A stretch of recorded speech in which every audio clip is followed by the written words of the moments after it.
Apple is making movies, TV shows and a credit card.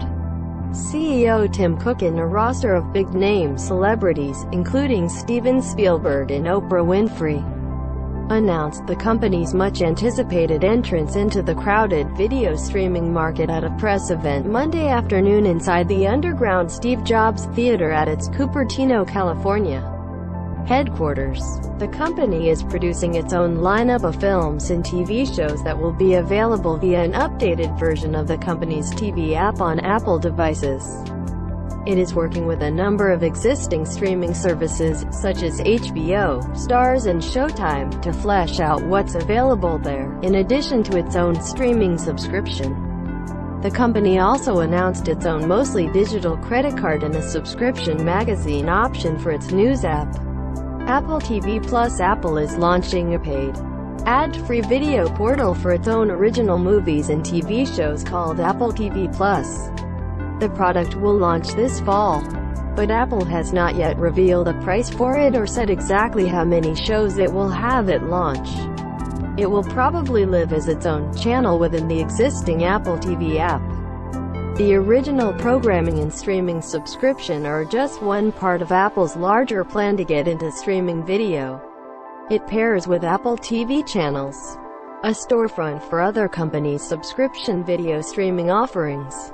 Apple's new shows include 2 docuseries from Oprah, a show called See, about a world where everyone is blind after an apocalypse starring Jason Momoa and Alfre Woodard, and The Morning Show, with Reese Witherspoon, Jennifer Aniston and Steve Carell. Full disclosure, CNN's Brian Stelter is a consultant on The Morning Show. Other big names working on projects include Steven Spielberg, Kumail Nanjiani, J.J. Abrams, M. Night Shyamalan and Damien Chazelle. The programs are all part of Apple's first big foray into Hollywood. The company is reportedly spending $1 billion a year on its own content. 2 years ago, Apple poached Sony executives Jamie Orlicht and Zach Van Amberg, and on Monday, it had them announce the streaming service on stage. "The Apple platform allows me to do what I do in a whole new way," said Oprah at the Apple event.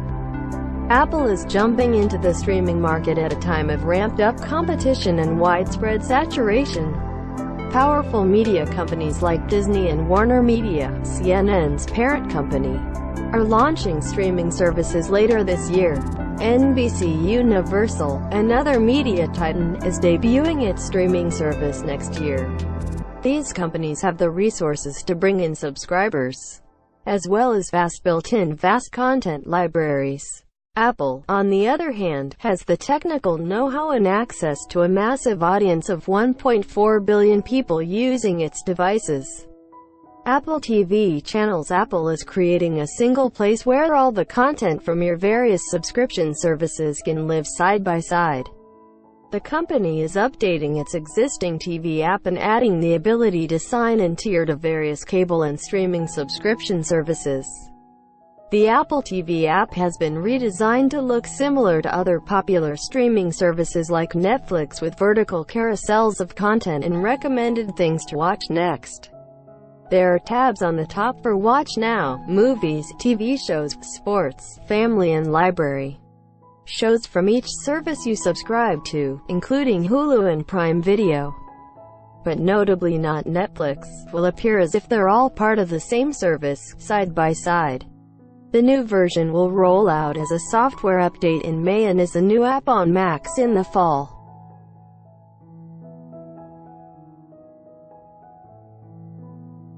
Apple News Plus. Apple also announced it was overhauling its news app, which Cook said is the #1 news app in the world.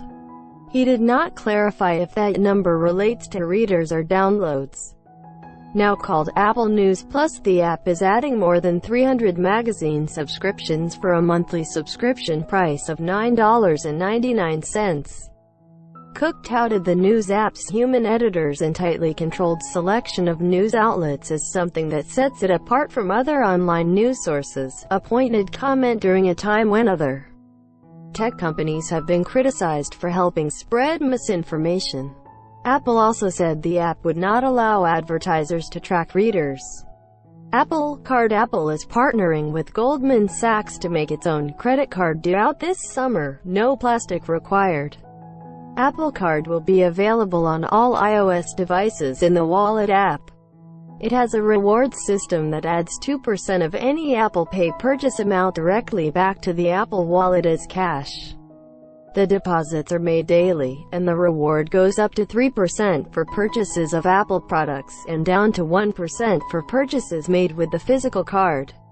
Every purchase needs a fingerprint or face identification confirmation. For privacy reasons, Apple said it doesn't track where payments are made or for how much.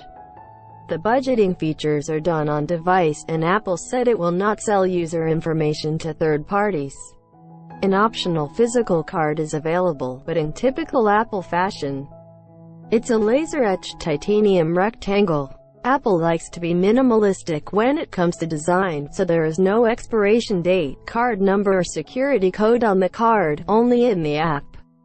Cook said he believed the card would be the most significant change in the credit card experience in 50 years. Apple Arcade. Apple will offer a new ad-free subscription gaming service called Apple Arcade, which lets users access more than 100 games exclusive or new to Apple.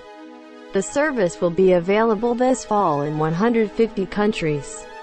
The company did not announce any pricing. The games will need to be downloaded, but users will be able to stop a game on one device and pick it up at the same spot on another.